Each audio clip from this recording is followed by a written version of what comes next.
अस्सलाम वालेकुम students. Pharma medicos में एक नई लेक्चर के साथ मैं आप सबको खुशामदीद कहती हूँ स्टूडेंट्स। आज के इस लेक्चर में स्टूडेंट्स हम लोग हाइपरटेंशन को डिस्कस करेंगे। हाइपरटेंशन को डिस्कस करने के बाद ही हम लोग एंटी हाइपरटेंसिव ड्रग्स और उनके मैकेनिज्म ऑफ एक्शन को डिस्कस करेंगे।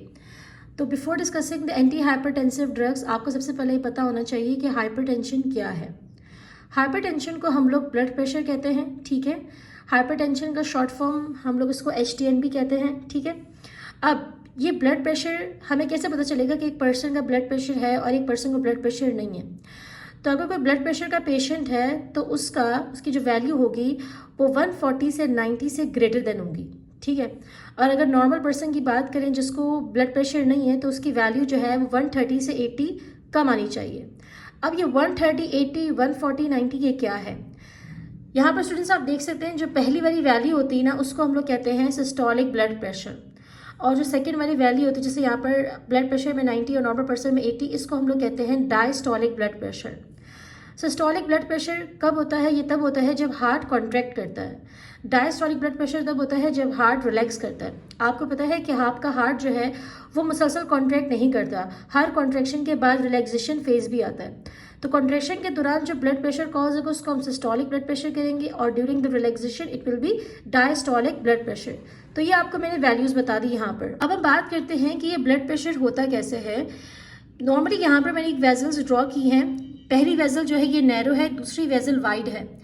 स्टूडेंट्स जब वेजल नैरो होगी तो आपको मैंने यहाँ पर एरो से मेंशन किया हुआ है कि अगर वेजल्स नैरो होंगी तो ब्लड फ्लो के लिए जो रास्ता होगा, जो पाथवे होगा वो कॉन्स्ट्रिक्ट हो जाएगा, जिससे प्रेशर ज़्यादा होगा। जब आपकी ब्लड वेजल्स डायलेट हो जाएंगी, वाइड हो जाएंगी, तो ब्लड फ्लो जो है उसका जो पाथवे है वो वाइडर हो जाएगा, तो रिस्ट्रिक्शन नहीं होगी, तो प्रेशर कॉज नहीं होगा। तो पहला जो प्राइमरी कॉज ये होता है कि अगर आपकी वेजल्स नैरो हो जाएं तो ब्लड प्रेशर ज़्यादा होगा, अगर आपकी ब्लड वेजल्स वाइड हो जाएं तो ब्लड प्रेशर कम होगा। अब यहाँ पर हम आ जाते हैं इसकी टाइप्स पे। ब्लड प्रेशर की हमारे पास दो टाइप्स होती हैं, पहला है प्राइमरी, दूसरा है सेकेंडरी। जो प्राइमरी हाइपरटेंशन कॉज होता है उसका कोई कॉज नहीं पता होता, ये किसी भी अननोन कॉज की वजह से हो जाता है। सेकेंडरी हाइपरटेंशन किसी भी ड्रग या किसी भी अंडरलाइन कंडीशन डिजीज की वजह से होता है। Okay students, now we are going to discuss the classification of anti hypertensive drugs. यहाँ पर स्टूडेंट्स आप देख सकते हैं कि जो टोटल क्लास ऑफ ड्रग्स हैं वो टोटल 9 है। तो मैं 1 बाय 1 हर क्लास ऑफ ड्रग्स की ड्रग्स आपको यहाँ पर बताऊंगी जो कि मैंने यहाँ पर इंपॉर्टेंट मेंशन की हुई है। सबसे पहले हम लोग बात करते हैं डायूरेटिक्स पे। डायूरेटिक्स में पहली ड्रग आ गई furosemide, spironolactone, eplerenone, triamterene, bumetanide, chlorothiazide. Alpha blockers में we are having prazosin, terazosin, doxazosin. जितने भी अल्फा ब्लॉकर्स होंगी उनका एंडिंग वर्ड क्या होता है? जोसिन, जोसिन। बीटा ब्लॉकर्स में लोल आ जाता है जैसे carvedilol, atenolol, bisoprolol, propranolol, metoprolol. Then in direct vasodilators we are having minoxidil, hydralazine, diazoxide, sodium nitroprusside.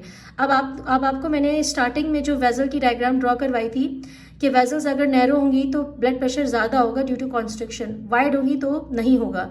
तो डायरेक्ट वेजोडाइलेटर्स क्या करते हैं? वेजोडाइलेटर्स जो होते हैं वो वेजल्स को डायलेट करते हैं, उनको वाइडर करते हैं। तो जो नैरो वेजल्स की वजह से जो ब्लड प्रेशर कॉज हो रहा होगा उसके लिए हम लोग डायरेक्ट वेजोडाइलेटर्स हम इस्तेमाल करेंगे, ठीक है।